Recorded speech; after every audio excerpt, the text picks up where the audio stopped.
이 검찰의 그 다음 주제를 한번 또 보려고 하는데요.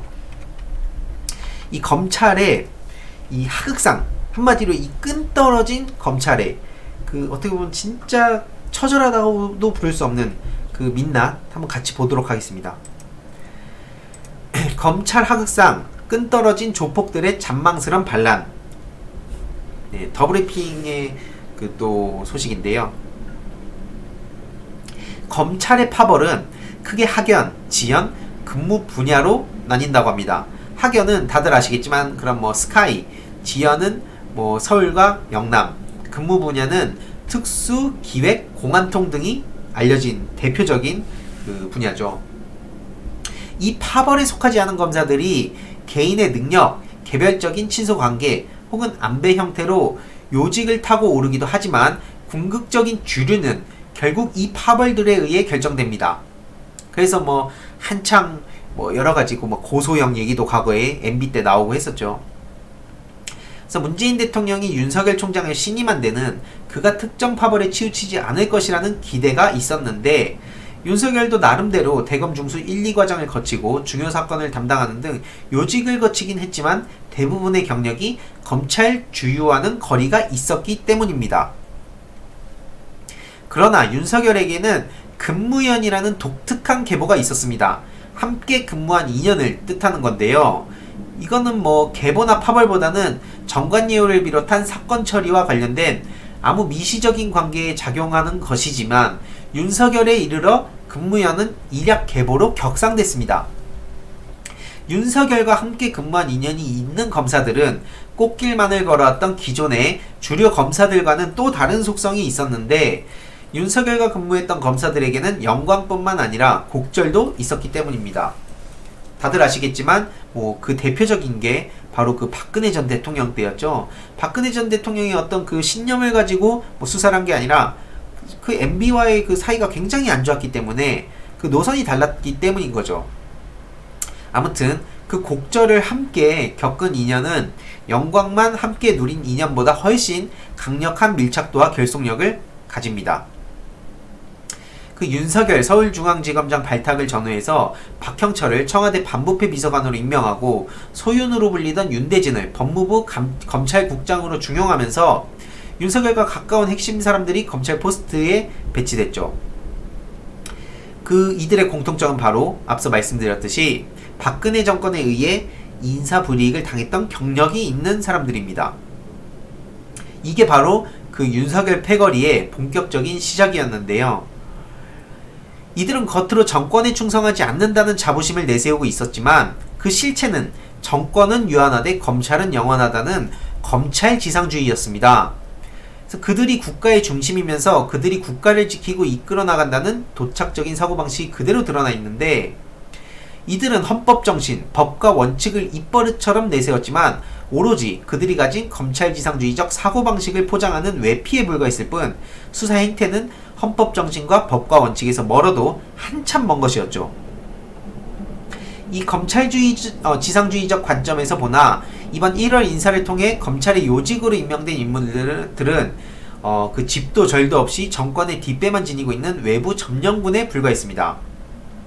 실제로 제가 영상을 다루기도 했지만 송경호 차장이 이성윤 지검장 앞에서 윤석열 취임사를 낭독했고요. 양석조 연구관은 그 심재철 반부패 부장한테 그 주사행패를 부렸죠. 상갓집에서. 이 송경호 양석조가 대표적인 연관 29기 또 동기입니다. 그래서 그 대통령의 인사권도 법무부 외청으로서의 검찰 인사 체계도 전혀 무의미한 거고, 오직 그들은 윤석열 총장을 정점으로 하는 검찰 지상주의 라인만이 그들의 숭배 대상이었습니다. 이성윤 중앙지검장은 최초의 경희대 출신 검사장인데 그들한테는 그 대통령과 동문이라는 것 외에는 듣보잡이고 또 그 공적 중에 공적이 됐습니다. 바로 그 검찰 고위직 인사를 직접 디자인했기 때문인데요. 그 실제로 그 조남관 국장이란 분도 계십니다. 이 법무부 검찰국장으로 영전했는데 그 이들한테는 눈의 가시였다고 하는데, 조남관 당시 지검장은 유재수 감찰관에 대해 불기소나 최소한 불구속 기소 입장이었는데 수사 실무자인 차장과 부장검사가 윤석열 패거리였기 때문에 이들은 구속영장 청구를 주장했습니다.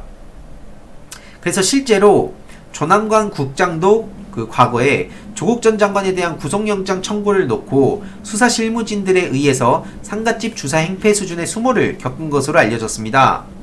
그래서 이 영장 청구 여부 결정이 늦어지고 구속영장 기각됐음에도 불구하고 기소 여부에 대한 결정이 늦어진 것도 모두 조남관 당시 지검장 때문이었다고 합니다.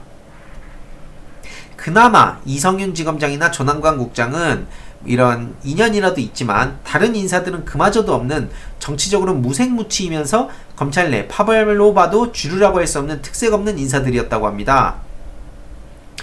이들에 대한 윤석열 패거리의 도발은 공개적인 망신을 줘서 위신을 떨어뜨리고 내부 장악력을 약화시키기 위한 계획적인 공격이었는데요. 이것도 추미애 그 장관의 엄청나게 그 노련하죠. 실제로 그 정치 5선은 아무나 하는 게 아니다 라는 그런 일종의 포스를 지금 완전히 제대로 보여주고 계신데, 그 상갓집 행패의 설정이 없었다면 이들의 공격이 순차적으로 이어졌을 겁니다. 그들이 믿는 건 검찰 어디에 있든 윤석열 태양 아래에 있다는 건데, 윤석열 총장이 건재하는 한 얼마든지 권토중래, 그러니까 다시 언제든지 그 전투를 준비할 수 있는 그런 거를 이제 노리고 있다는 거죠.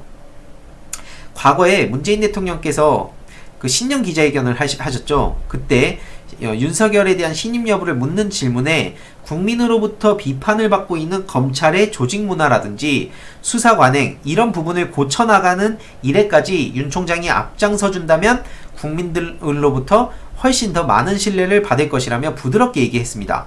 하지만 다른 답변에서 대통령의 인사권을 명시적으로 강조하면서 윤석열 춘장에 대한 불신임을 공식화했죠. 그 과거 관행대로라면 윤석열은 이미 사퇴를 했어도 몇 번을 했어야 되는데, 곧 있을 것으로 예상되는 검찰 실무진급 인사를 전후해서도 총장직을 계속 유지할지가 관심사지만 물러나야 한다는 의견과 임기를 채울 거라는 전망이 팽팽하게 지금 존재하고 있는 상황입니다. 그래서 윤석열 춘장은 1월 인사 이후 대검 공공수사부와 서울중앙지검장을 거치는 개통을 무시하고 울산시장 선거 개입 수사를 진행하고 있는 서울중앙지검 공공수사 2부를 직접 지휘하고 있는데, 이건 법으로나 제도로나 막을 수 있는 방법은 없다고 합니다. 네, 아무튼 중요한 건 뭐냐면 이 윤석열 춘장이 계속 자리를 유지하면 이와 같은 방식으로 전국에 있는 그의 패거리들을 직접 지휘하면서 정권에 상처를 줄 수 있는 수사로 검찰지상주의의 면을 살리려는 시도를 계속하겠죠. 그리고 이외로도 정권 핵심이 아니라도 더불어민주당 지자체장이 대거 장악하고 있는 지방정부 역시 정권에 대한 공격 대상이 될 테고요. 그렇기에 7월로 예상되고 있는 공수처 설치 이후에도 고위공직자 수사에 대한 공수처와 검찰의 힘겨루기 국면이 상당 기간 이어질 것으로 보입니다. 이 고위공직자에 대한 수사 및 기소 권한을 여전히 검찰이 가지고 있기 때문인데, 이들은 그 튀는 행위로 충성을 과시하고 내부의 신임을 얻는 조폭적 문화를 여태까지 계속 답습해왔죠. 이처럼 의리를 내세운 조폭적 결속력으로 공수처와 검경 수사권 조정 등의 제도 개혁을 돌파할 수 있을 거라고 믿고 있다고 하는데, 정말 되게 참 한심하죠. 하지만 이 문재인 대통령께서 갖은 희생을 무릅쓰고 검찰에 대한 정치적 장악이 아닌 제도 개혁을 통한 검찰의 권력 해체를 밀고 온 건 이 법과 제도 개혁 외에는 방법이 없기 때문입니다. 그들이 부려왔던 위세의 핵심인 기소권 독점은 이미 깨졌고, 마치 그들이 아니면 누구도 할 수 없는 것처럼 착각하고 있는 권력과 재벌 등의 특권층 수사는 공수처와 경찰로 대거 분산될 것입니다. 이것만 하더라도 일단 검찰이 갖고 있는 말도 안 되는 이 권력의 어떤 그 핵심적인 내용들이 많이 분산이 되는 건데, 앞으로도 그들의 소소한 도발은 계속될지 모르지만 이미 그들이 끈떨어진 조폭에 불과하다는 현실을 자각하는, 소위 말해서 현타는 멀지 않은 미래에서 그들을 기다리고 있습니다. 검찰개혁이라는 거대한 대의 앞에서 철없는 조폭들이 까불어대는 잔망스러운 반란에 불과할 뿐인데요. 실제로 그 법무부 차장 부장 평검사 759명 인사가 오늘 공개됐죠. 그래서 이 신봉수 이 신봉수 2차장 검사가 또 최근에 그 이성현 지검장을 패싱하고 그 또 결재를 올린 사람이죠. 그래서 평택지청장으로 갔고 송경호 3차장이 여주지청장 이렇게 갔다고 하는데, 청와대 선거 개입 의혹 수사를 지휘했던 게 신봉수 제2차장이고, 송경호 차장은 조국 전 장관 가족비리 의혹 수사를 이끌어왔고, 또 이성윤 지검장 취임 당시 윤석열 취임사를 읊었던 사람이기도 하죠. 그리고 홍승욱 서울 동부지검 차장검사는 천안지청장으로 갔고요. 우리들 병원 대출 관련 의혹을 수사 중인 신자용 1차장은 그 부산 동부지청장으로 자리를 옮겼습니다. 한석리 4차장은 대구 서부지청장으로 발령이 났는데요.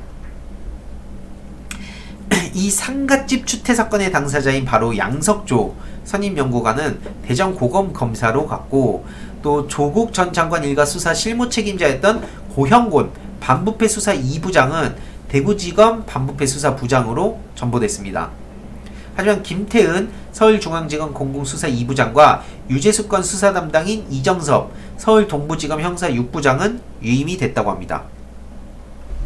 그래서 이 내용을 보더라도 그 검찰이 여태까지 얼마나 말도 안 되는 그 권력을 부려왔는지, 그리고 이번에 그 추미애 법무부 장관을 얼마나 또 우습게 알았는지가 전 드러났다고 생각합니다. 그래서 이 추미애 법무부 장관께서 괜히 그 오선 정치인이 아니다 이런 얘기가 나오는 거거든요. 실제로 지금 여러 가지 요소들을 다 고려해서 실제로 그 상갓집 행태라는 얘기가 나온 이후로 쏙 들어갔어요. 저들의 그 검찰이 말도 안 되는 짓을 했다는 얘기들이 지금 만천하에 다 까발려진 상태고요.